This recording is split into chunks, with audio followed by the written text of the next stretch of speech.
It's the And the White Guy Show with Bruce Williams, but not Terry Ree. Harry Solonsak and his orchestra, the Dick Dancer Dancers. And now, from their high-res studios in La Hermitage, here's that white guy, Bruce Williams.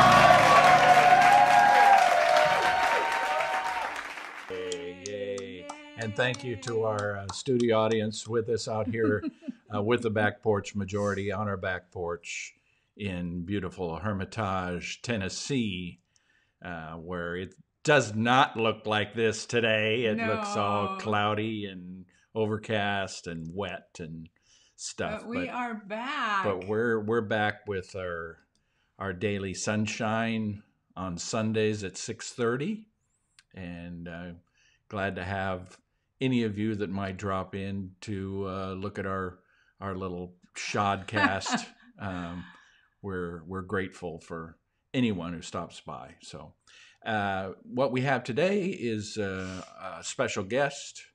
Later on in the show, we have Gary Raffanelli with us once again. And Gary is going to tell us a harrowing incident that occurred at his home. And so that's pretty exciting, and it's newsworthy. And as far as we go, we've been taking time off because my mom passed away in July, and Sharon's mom passed away in September. So we've just been taking time off to just sort of recoup and do what you do, and everything with the pandemic and everything. It's just, it is what it is, and it's huge. This pandemic. We've been busy. Yeah, but we've been very thankful for everybody's condolences and best wishes, and you guys have been so great. And we are back. We're glad to be back, and thinking of other things. And, we got a couple of fun videos. We do. We've been watching. What have we been watching lately? We watched the first two episodes of the documentary on the Comedy Store. Oh yeah. And of course, Williams and Ree were out there during that time of unrest at the Comedy Store when the strike happened, so that everybody could get paid. And Mike Binder does just a bang-up job. It's a really great documentary. Doing the documentary. You won't see us on there because we didn't spend a whole lot of time there. And what's interesting about that first episode is so many of the comics saying that Jim McCauley, who was the Tonight Show talent wrangler, pretty much told everybody they would not work the Tonight Show. And us, little fledglings from South Dakota, not knowing that, when he told us that we would never work the Tonight Show, we just went, okay, we're out of here. They thought they were the only ones that he said that to. And it turned out he told almost every comic that, and every act. And so watching this documentary, Bruce is sitting there going, wait a second, he said that to him too? Yeah. So and no one was more surprised than Terry Ree, because he really took it hard, that. Yeah. So that it was kind of nice to know that you guys were not the only ones that he said that to. Yes. And he told a lot of people that they weren't funny. And, he told us the same thing. But, and there's some pretty funny guys that he said that to. So. Yeah. And who eventually did make their way onto the Tonight Show. So yeah. You just got to hang in there. It's like the pandemic. You just got to hang in there, because pretty soon it'll happen. It'll clear up, and we'll have all sorts of happy days will be here again. Yes, indeed. Here's speaking of shows that you were on. Okay. I found this old clip as I was going through. I've been going through some of my old computers and. Got a new hobby. I'm upgrading old computers, putting in new hard drives and stuff, and it's a fun hobby. And I found some old clips, and this is one of Bruce and Terry with Ralph Emery from Nashville Now back in the 90s, 80s, 90s. All I know is you got one heck of a mullet going. And it would be the right around the turn of the 90s. Okay, well, here we go. This is from Nashville Now.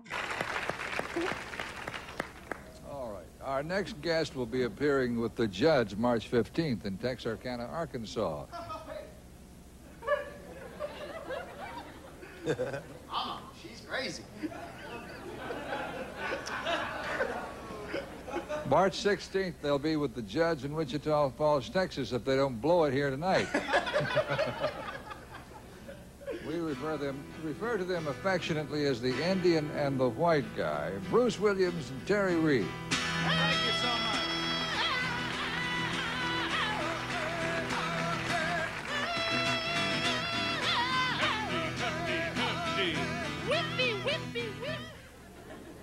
Sorry, Steel Sack. Thank you, Ralph. And once again, good evening. We're so glad to be here with all of you here on Nashville Now. And what a dream come true it is for the Indian to be back here with myself. And, of course, here in the beautiful heart of Nashville, Tennessee, during the height of the tourist season, the beginning of March. It's always a thrill whenever we get to do this exciting show and to see an exciting crowd like we have here tonight. Oh, beautiful. It just makes me want to sing, and I want to do something Let's special. do a real fast one to start off with. For these people who have never been to the I think we ought to plains do a of real Dakota fast Territory, one, kind of a the home of up-tempo. my people, the great Sioux Nation. I want to do Bruce. something very special for these people. Which one is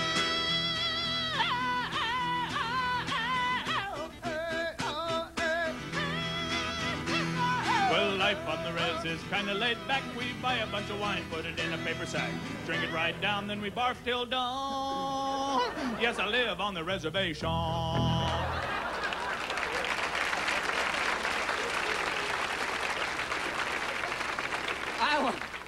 I want to tell you right now, I can make it rain in here. No, don't do that. I would like to do something different Do a tonight. real fast one. I think everybody's sitting out there song. thinking, A well, love song for all of you people I think here a tonight. fast one. How many of Everybody's you kind of people sitting are out in there. love right now at this point in your life? Show of hands if you would. How many of you are in love? Woo! Pretty much a hostile audience here tonight. You know, Country style. love is a beautiful individual feeling. If it's we fast. went around this entire room here tonight How about and a asked fast one? each person to define love, I'd say- we would have as many definitions as we have people here tonight. I For think love is indeed a beautiful individual really feeling. is, you know. My definition of love is sharing a feeling of mutual admiration and respect with someone that you care a great deal for. Oh, that's exciting. That's It love, really Bruce. is, yeah. That's love, Woo. and it's beautiful. It really What is. is your definition of love? It's different for everybody, I I've think. said that but, already, Bruce, but what is your definition of love? A Sioux with a fringe on top. I want to do a love song for How about these. a real fast one? I think we ought to start off This with is something up-tempo. kind of a fast song, and it's a love song. Listen carefully to the lyrics. Now, Right. when you've heard the song in its entirety, I'm sure you'll agree that it is, in fact, a beautiful love song. You kick Goes it like off. You kick it off. Oh, beautiful. Well, I'm a hog for you, baby. I can't get enough of your love. your love, your love, I'm a hog for you, baby. I can't get enough of your love. your love, your love. And when I go to sleep at night, you're the only thing I'm dreaming of. Sweet. One little piggy went to London. To London, One piggy went to Hong Kong. to Hong Kong. This little piggy coming over your house, gonna cholesterol all night long. Cause I'm a hog for you, baby. I can't get enough of your love. Baby, baby, baby, baby. And when I go to sleep at night, you're the only thing I'm dreaming of. Make it talk in you. Here you go. One little piggy ate a pizza. A pizza, One piggy ate potato chips. potato chips. This little piggy coming over your house, gonna nibble on your sweet lips. Cause I'm a hog for you, baby. I can't get enough of your love. Baby, baby, baby, baby. And when I go to sleep at night, you're the only thing I'm dreaming of. Oh, yeah.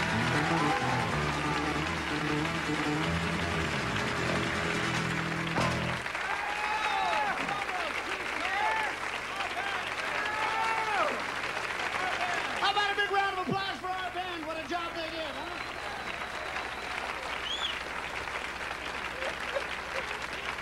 Oh, cola. Oh, Pilama hawashichu. what do you say? Kawasaki Honda. No, no. What do you say, Bruce? Good to see you, Mr. Emery. Oh, Good to see you. no, I didn't say what do you say, but I said what does he say? What does he say? He was saying in Sioux, I believe, welcome or hello, good Thank to see you you. is what I said. Thank you, Pilama is that's thank it. you in Sioux. I see. Yes. Yeah. And- Thank you, Sue. Is that what you No, said? that's thank you in Sioux. Oh, Yeah. Yes. Pilamaha. Washichu is white guy. oh. Yes. Washichu is white person. It doesn't sound like you're. It's true story. True story. Really? Wouldn't put you You on. wouldn't lie to me, would you? No, sir. And, No, sir. he just wants to engage you in a little bit longer conversation because while you two are talking, his two cousins are going through the parking lot out here.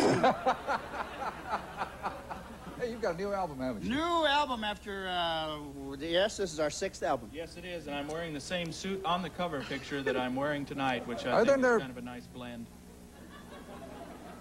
There are no grooves in this album. Why is that? Oh, there's plenty of Don't you- grooves no, in that yeah. album. We get grooving. No. I beg your pardon. There are no bands in this album. Oh, bands. Oh, because we don't have no bands. No. What I'm Just talking a about, there are no cuts. There's not, cut 1, cut 2, cut 3, cut 4. That's right, because a lot of people will try to steal our material. Yeah. And so rather than time it for them, Yeah. we just put it all on there and say, this is it. You want it or not? $7. Send it in. It's only like we've been charging $5, but we had to up the price. $5, excuse me. I guess $5 would be $25, I guess. What does the album cost? We've upped it to $7 because we have $7. a lot of overhead. That costs 92 cents to make. Yeah. Where'd you make the album?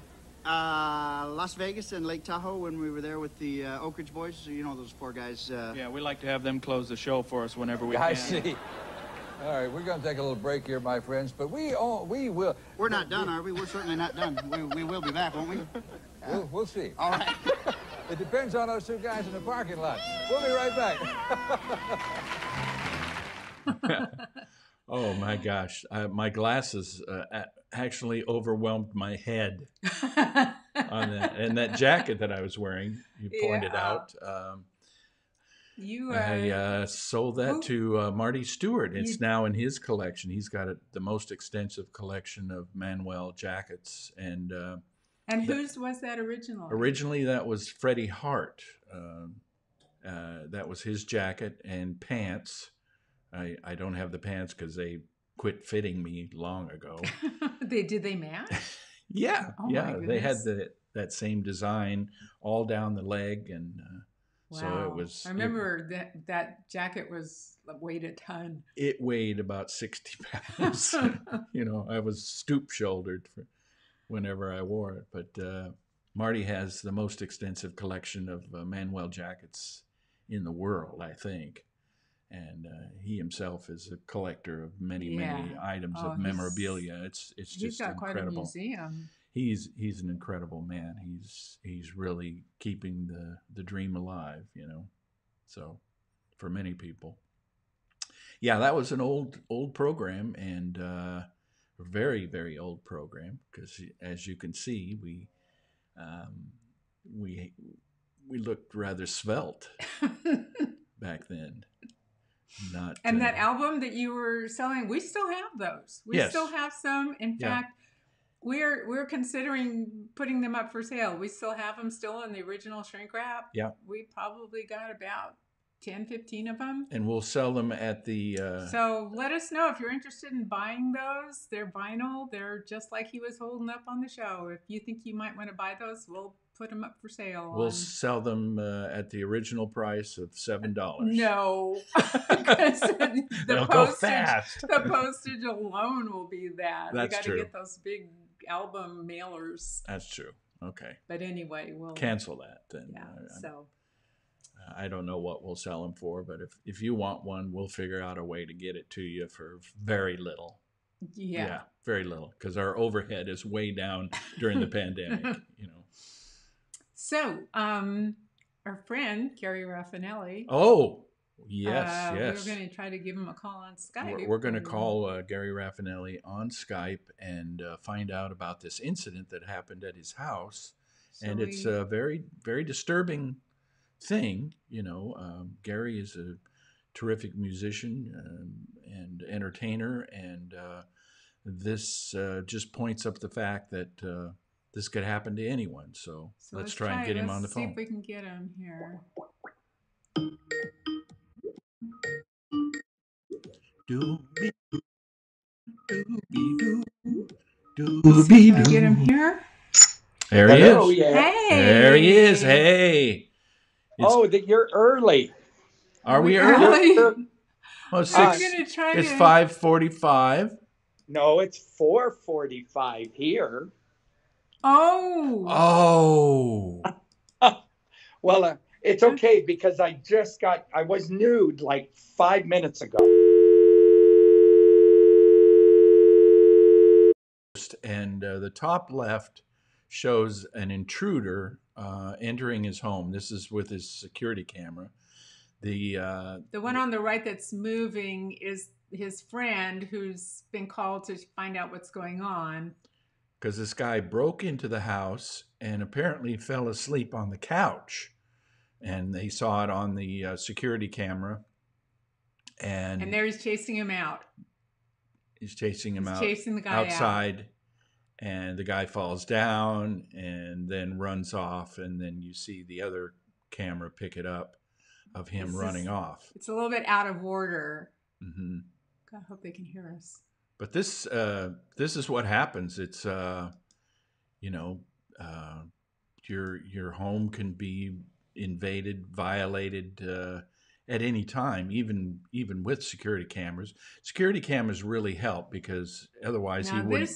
This is the beginning. We were out of order. This is the guy trying to find a way to get in. They don't really know how he did get in. Mm-hmm.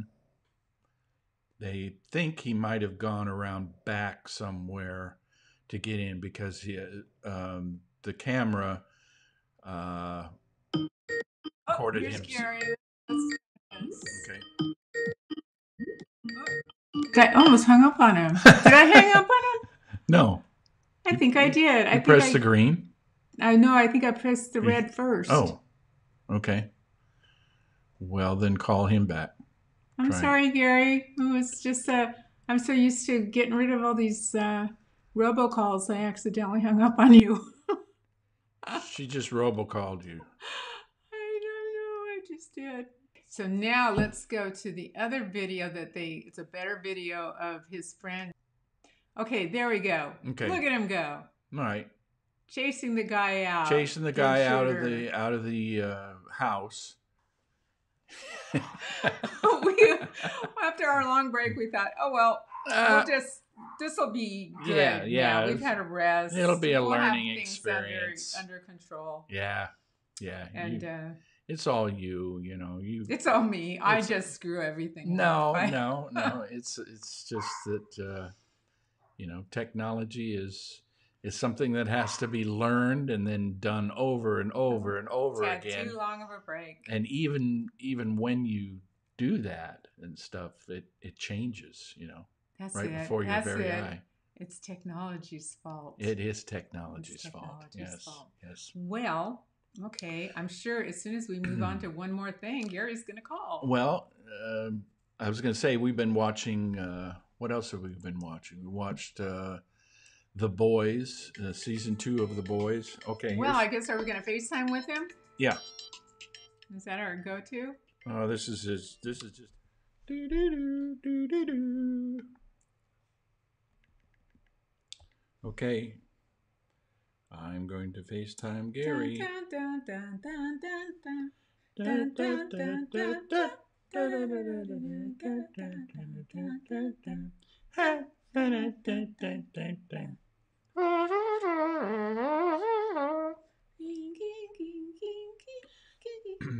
I'm calling Gary Raffanelli at home. On FaceTime? Mm-hmm. There you go. There you go. Okay. How's that? And you're holding it up to great. that camera. Great. I want to put you between us. Now it's pixelating. It's like he's one of the boys. He's like the Phantom of the Opera. Soup. Yeah. So we just showed the clips of your home invasion. Right, all 3 of them. The good one where the guy's falling, the close-up. Yes. That was awesome. Yeah. And tell us a little bit about how you learned that this was happening and then what subsequently happened after. Well, how I learned that it was happening was from my wife calling me. Mm-hmm. My wife called at 5:30. And I was at Sandy's house. You remember Sandy? Absolutely. Love Sandy.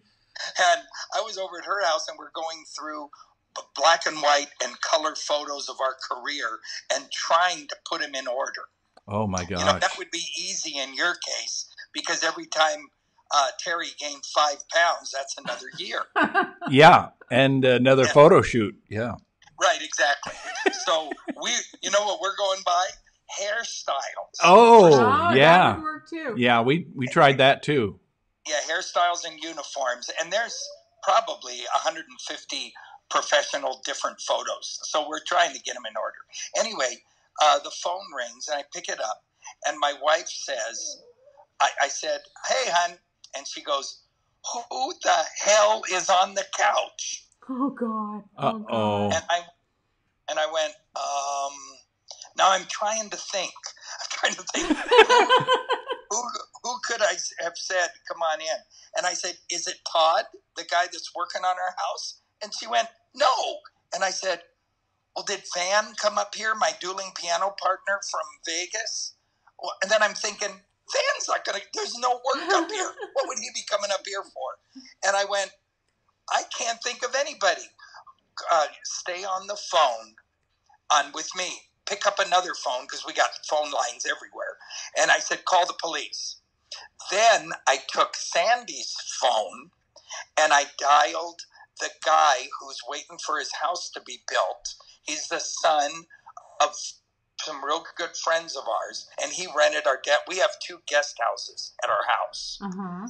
And he's renting the one downstairs. And I called him, and he didn't answer. And his wife, then I said, "Well, call his wife." And then the wife picked up the phone, and I said, "Hey, guys, where are you right now?" And he said, "We just left the house." I said, "There's somebody on our couch. Run up there and see what the problem is." Oh my now, God. Janine, of course, is saying, are we safe? And I'm going, are you talking to me? And she says, "No, I'm trying to be a police officer asking questions." So I'm getting all the conversations mixed up. Okay, did you ask me? she gives our address, and she said, "My husband," and my husband what? And all the, it's just a bit of confusion. That's why when you look at the video, you see my friend, who, by the way, worked as an FBI in the United States prison system. Oh, wow. Whoa. And can you say badass on this talk we're having? Yes. He looked kind of badass. Yeah. Yeah. Yes.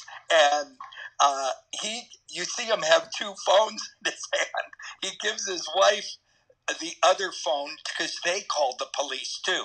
As soon as he was probably 3 blocks away from the house. And then he comes back, and all I'm hearing is Janine talking. And I told Janine, I told him, go to the front door, I'll give you the code.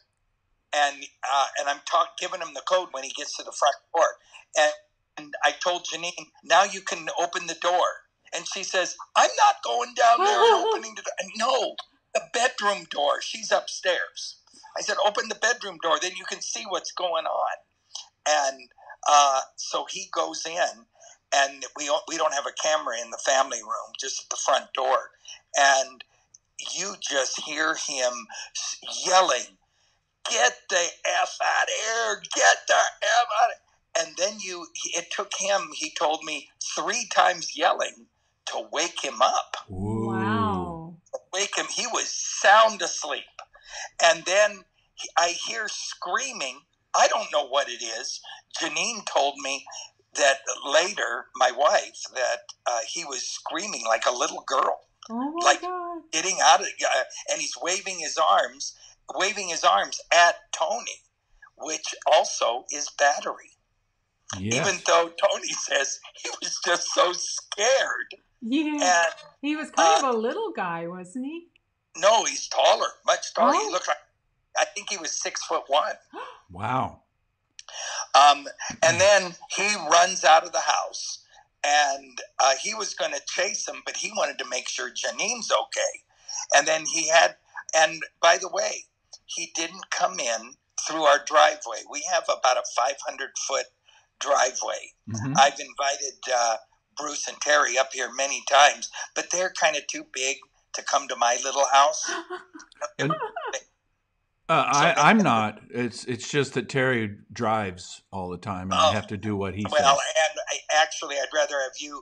I understand he's Indian, so actually, we're on Indian land. This land that we built on was Indian land at one time. Oh, so and yeah, it could be. He's got a grudge. What's that show that with the ghosts and stuff? Poltergeist. Poltergeist. Yeah. You'd be on an Indian burial ground there, I think Terry is the poltergeist of all time. Yes, anyway, he is a ghost. So they get out. Yeah. Now I'm at Sandy's house, and I'm thinking, is everything okay? And Janine says, well, aren't you coming home? And Sandy looks at me and says, you're not going to go home? And I went, oh, yeah, I'll go home. Yeah. So I'm literally 10 miles away. But it's at 5:30 on a Friday. Oh, yeah. Took me 35 minutes to get there. I'll bet. And I hit every stupid stop sign, and the freeway was stopped. So I took the back roads. Anyway, so I get here, and I'm talking to Janine, too. Turns out he got so scared, he left his shoes, his socks. He took his socks off. He left his cell phone, his charger, his backpack, his hat. He wore a mask in. Did you notice he had a mask? I did, yeah. So he's a very conscientious burglar. Yeah. He didn't want to infect your door. Yeah.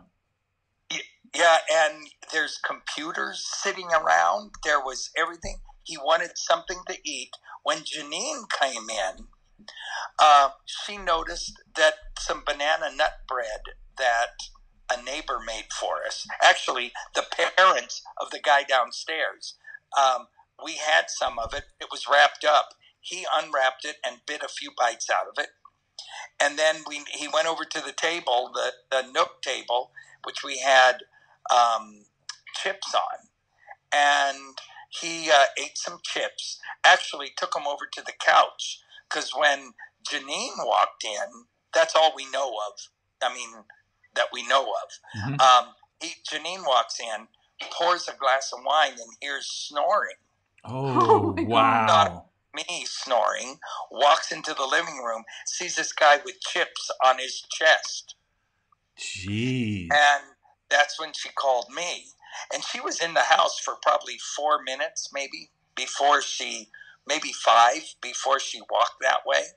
Wow. And he was in the house when he parked his bike at the bottom of our driveway.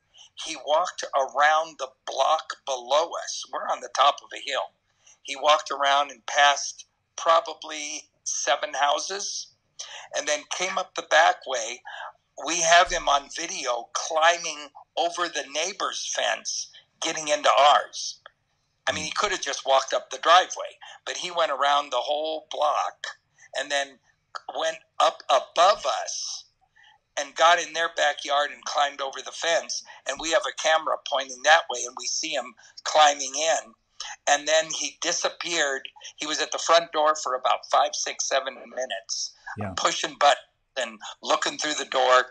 And then he walked around the back. And the only thing, there's no breaking and entering. Tony was downstairs the whole time. They heard the doorbell ring, but they didn't hear it because it's our doorbell. Mm-hmm. And then he must have got in through the man door of the garage. Ah. And you know what a man door is, right? It's just a walk-in door? A walk-in door that goes to the outside from the garage. There's a lock on it, but we've been doing so much stuff around the house, it may or may not have been open, and probably was. And then the getting in the house, we don't even lock the garage door into the house, which, by the way, there's somebody here right now that just put a lock on our garage door, the man door. We already have one on the front door, and we're putting one on the back door. So we have to push a code to get in and out. It is such a violation, though. I mean, it makes you question, your whole safety aspect, even with the cameras. I know. But the cameras really do provide some extra security. We have people were saying, what system do you have? Because that was like a professional video shoot. Yeah. We've had all those cameras. Yeah. And it remembers for like 90 days. So they caught the guy. Pardon me? They caught him? No, but the police, when because he left his backpack, his wallet was in there. And they know exactly who it was. Okay. Yeah, he left his phone. Yeah. Yeah. And speaking, you just mentioned about feeling violated. That reminded me, you also want to talk about Mac Davis. Yes.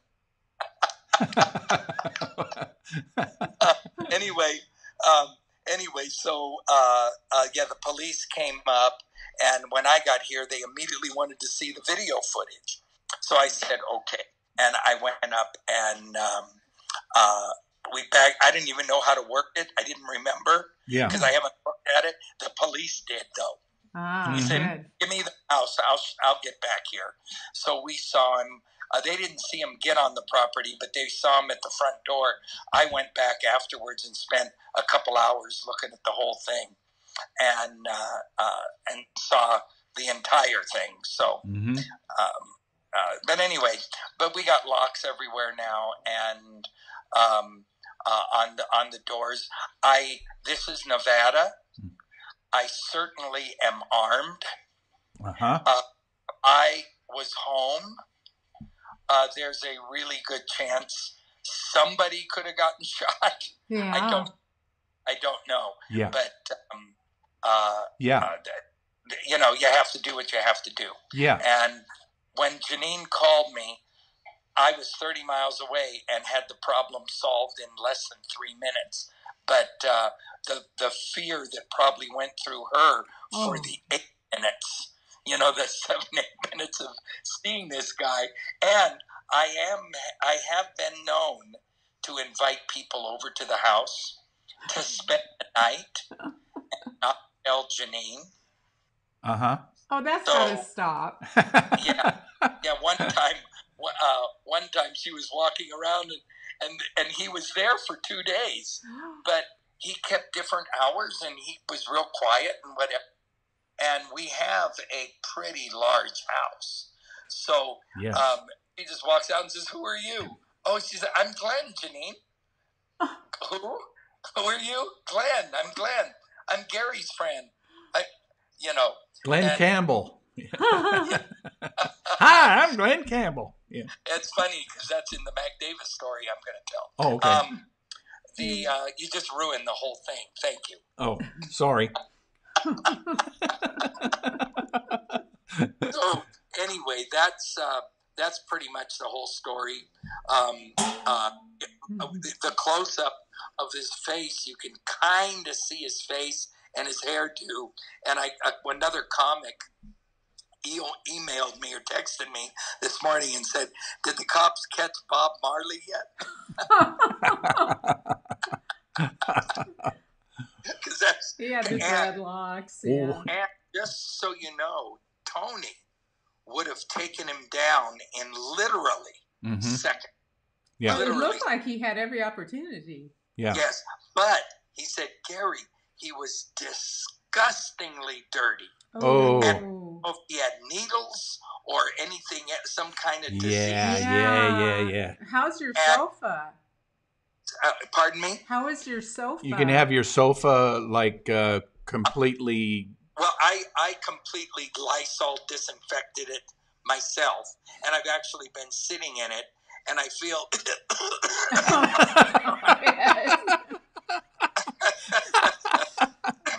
Now I have to cough. Now you're really coughing. The story was that he just wanted to sleep. That is so strange. He must have been on some kind of drugs, but I can tell you from experience that he was not on marijuana. Otherwise, he would have cleaned out your fridge. Yeah. So it had to be more like meth or something like that. I think it was the same thing that Robert Downey Jr. took. Ooh, heroin. Yeah. Remember when he went in that lady's house and got in his son's bed? Yes. Got in her bed. Yeah, her kid's bed. But hopefully this kid will turn his life around like he did, you know. Yeah, I know.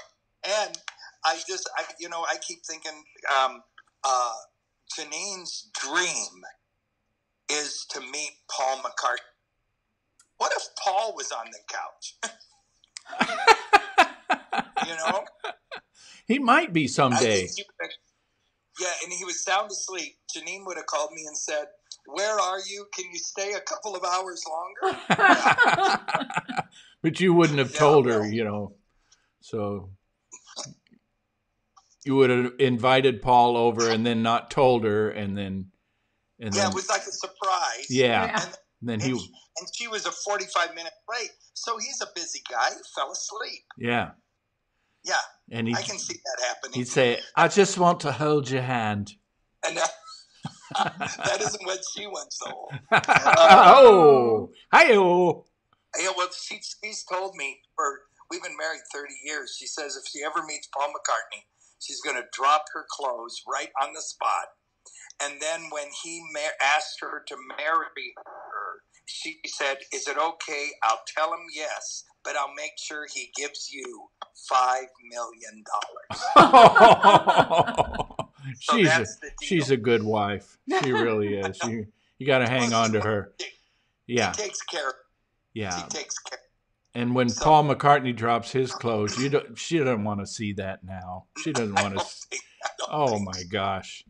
You talk about Lady Madonna. Whoa. Mac Davis. Okay, tell us your Mac Davis experience.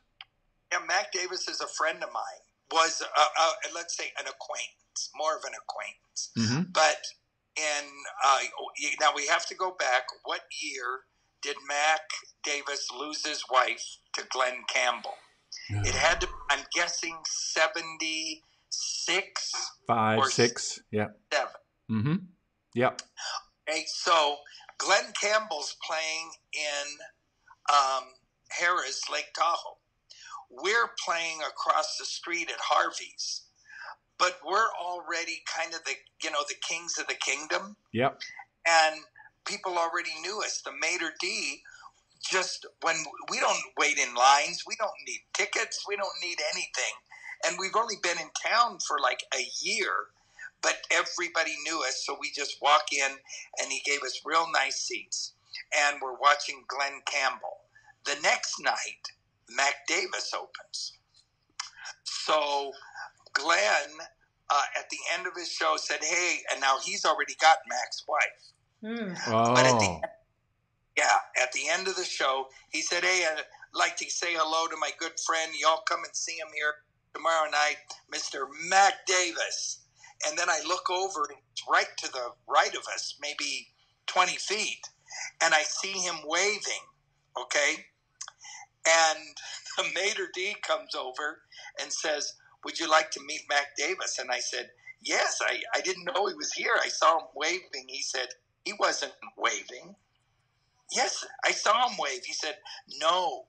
And he had his hand like this, turning the knife. Ooh. Ooh. And I said, "Oh, is that what he did?" He said, "Yes, I can't believe he did that." And I went, "Oh, is that what he did?" Oh. So Sandy and I walk over and say, "Mr. Davis, I'm Gary Raffanelli. This is Sandy Selby. And I think we have a mutual friend. Do you, Bruce, do you remember Bob D., the entertainment writer?" Nope. He was our manager. He was the one who brought us to Reno and Tahoe. Okay? Yeah. And it was like, he was big in booking and a lot of people. Before Harrah's, when Harrah's was really the Golden, and I don't even remember it back then, but it was called the Golden before it was Harrah's Reno. And they had a showroom, and Bobby booked all the acts. So I said, you know our manager, Bobby D? And he went, yeah, I know Bobby D.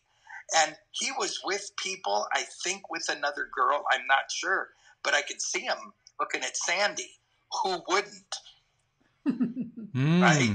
And so the next time we come over to see Mac Davis, and we went backstage to talk with him after, and Sandy ends up staying a little while.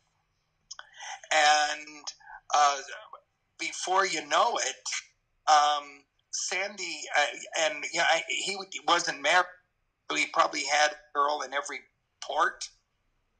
Probably did anyway. Yeah, Port Reno. That was Sandy. Sandy was woo-hoo! Yeah.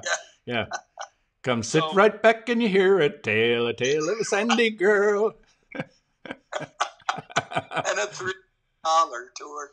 And anyway, so Sandy and he dated when we were in Vegas. Do you remember Brett Wall? Oh, absolutely. Brett Wall is Bottoms Up. Yeah.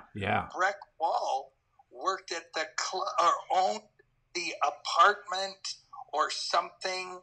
Certainly had to do with the theater in Dallas, where who's the guy from that got killed in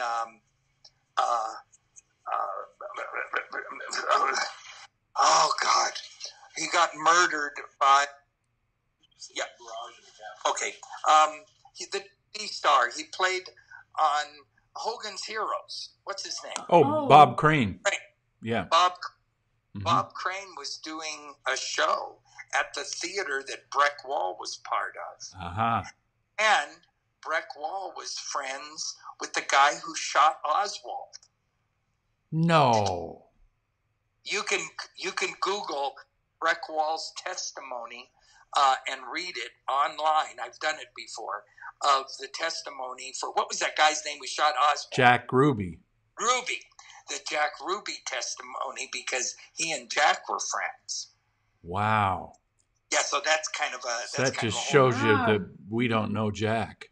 I know. Yeah. Anyway, so we're in Vegas. I'm staying, we're working the Mint for whatever, $3,500 a week or something. I'm staying in this the nicest flea trap hotel that I can afford.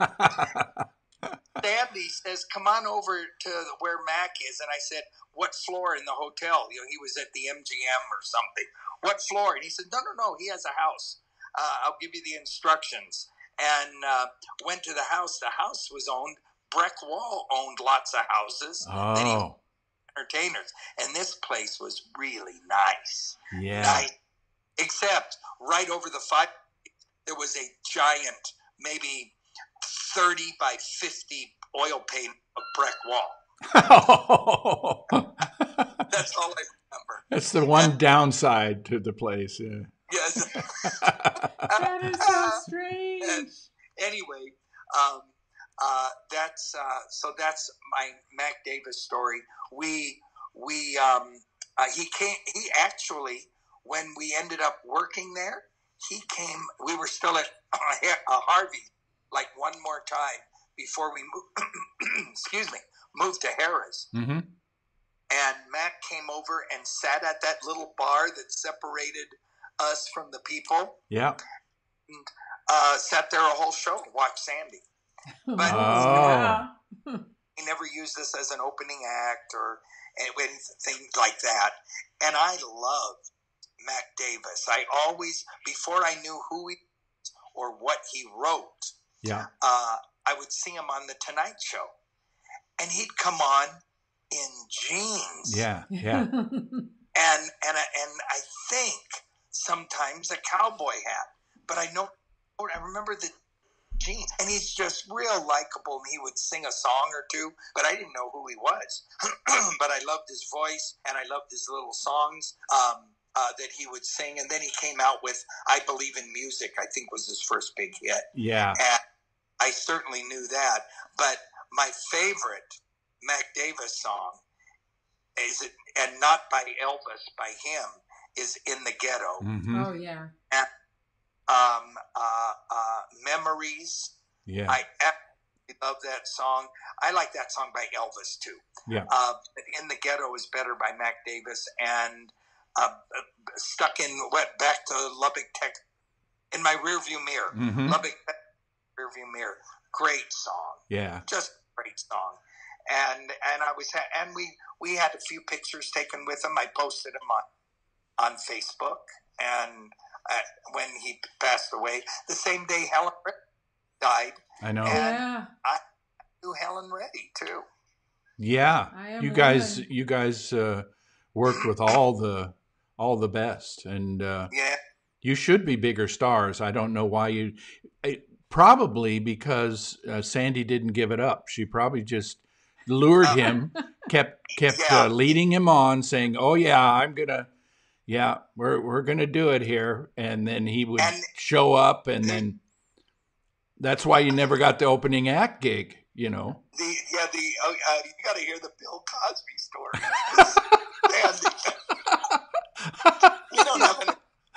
We don't have enough time for that one. Take the drink, huh? Yeah, you let me know and remind me about Bill Cosby and Sandy. Let's do that one. Okay, we'll save that one. Let's do that one next time that you have a break in. Yes. The next time I'm going to take Janine out and show her how to use a gun. Oh yeah. She'd shoot herself, and I went, "No, you won't. No, you won't. You'll be fine." That's what I'll be afraid of.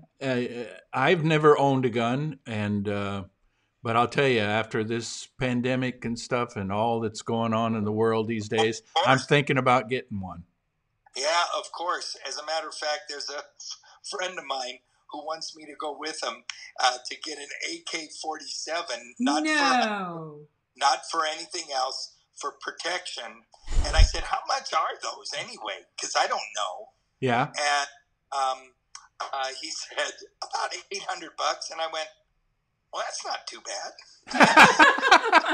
That's good protection." Yeah. And you've got a couple of turrets on your house that you could just set a couple of them up there and just take out people that you don't think are driving properly in the neighborhood. Here's the view. Well, it's sunny now. Here's the view from my house. Oh, wow. Yeah, you could take them out. Man. And yeah, you can see the mountains when. Look at you. Pardon me? I said, look at you. No that is just beautiful. He broke into your house and not the neighbors. Yeah. And here's my bathtub is right here, and the view. Oh my gosh. Lifestyles of the rich and famous. We're here at Gary Raffanelli's Let's all go mansion in the sky. Let's go to that walk-in garage door. When we went to Vegas the first time, he called me. What's his name? Lifestyle with what's his name? Robin Leach. Yeah. Robin Leach. He called here and asked if Gary was here. I said, "This is Gary." He says, "Gary, I'd like to do a quick interview with you." And I said, "Of course." I said, "Who is this?" And he said, "Robin Leach." And I went, "Really? Really?" And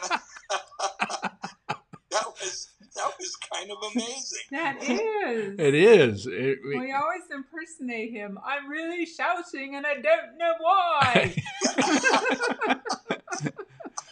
Well, I'll tell you, your kindness and your talent know no bounds. That's for sure. And well, thank you.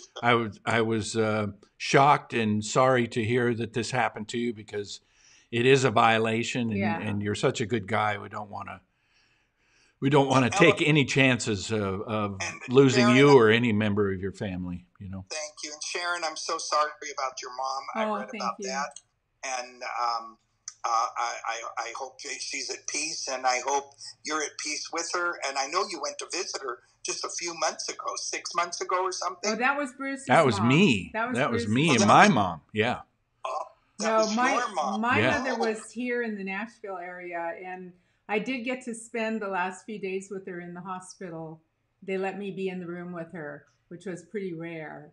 Yeah. So that was nice. And my sister drove down from New York, and they let the two of us be in the room with her, which they kind of bent the rules for us. So I'm happy for you that you were able to do that, and you were in my prayers for a few days. So thank you.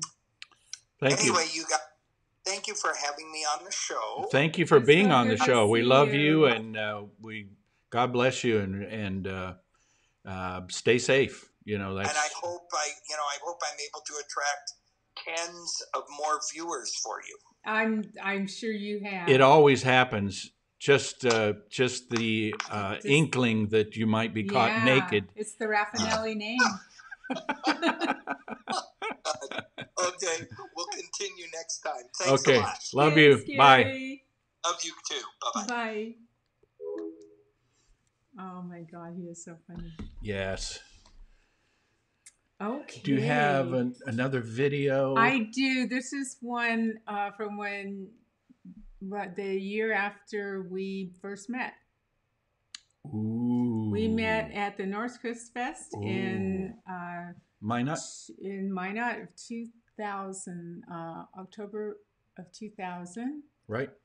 And then by the next year, we were married. And this is at the North Coast Fest, which did not happen this year because of the pandemic. And it's one of our favorite festivals of all time. This is where we met, and this. But by the time we got to the airport, the little tiny airport in Minot, North Dakota, the airport's gotten a lot bigger now, but this is where it was. They met us with a news crew at the airport. So here's the story that they did. Big news. Big news. Two North Coast Fest stars met at last year's event, and this year they're coming back married. You would know them as the Living Doll and the White Guy from Williams & Rhee. Here's the story of how these two entertainers got together. What's this guy taking pictures of? He's a natural comedic ham who's one half of Williams & Rhee, or the Indian and the White Guy. Here in this beautiful country, which you white people stole from my people. That was many casinos ago. She's the Living Doll, whose mannequin movements stop people in their tracks to stare and wonder and ask how she can stay in her character. I had a kid actually ask me how I potty. I don't, and that I almost lost it on. The two are crowd favorites at the North Coast Fest. They met last year, with love being the last thing on their minds. I wasn't expecting that, you know. I just come off a failed marriage and another failed relationship, and I was not even looking, and pow. Nat did not have a clue. It was at the end of my busiest season. I was really tired. I was sort of reluctantly going, well, I'm going to do this one last festival and then I can rest, and I had no idea it was going to change my life. I kept calling her and bugging her. He just started following me around the Host Fest, but that was okay. I didn't mind. When the two arrived in Minot this afternoon, they were coming back to the exact spot where they first met. It's actually very romantic. I never thought that a baggage carousel would be romantic, but... She knew already that when she met me that I had a lot of baggage. So now when you think of the North Coast Fest, you can think of lutefisk, lefse, and even love.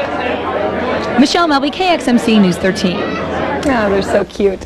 The couple was married on May 5th of this year in California.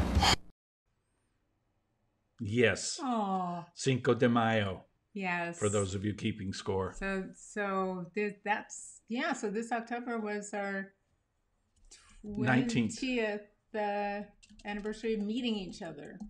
Oh, yes, 20th anniversary of meeting each other. We met in 2000. Exactly. Yeah. Wow. Yeah. Okay, so 20 years just flew by. You look the same, but man. I do. After 1 year being married to you, I probably gained about 20 pounds.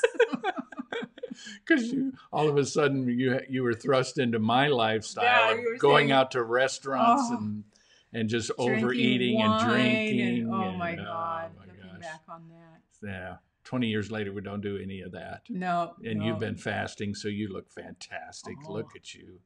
You're so skinny. You should eat. You should have something to eat. I'm trying to find our last setup here. I'm trying to find the credits. There they are. Okay. So whenever you're ready. Okay. We can end the show. Thanks for tuning in, and we'd like to do a shout out to our good friends Mark Yaffe. Check him out on Jokes from the Hot Tub. And jokes from the jacuzzi,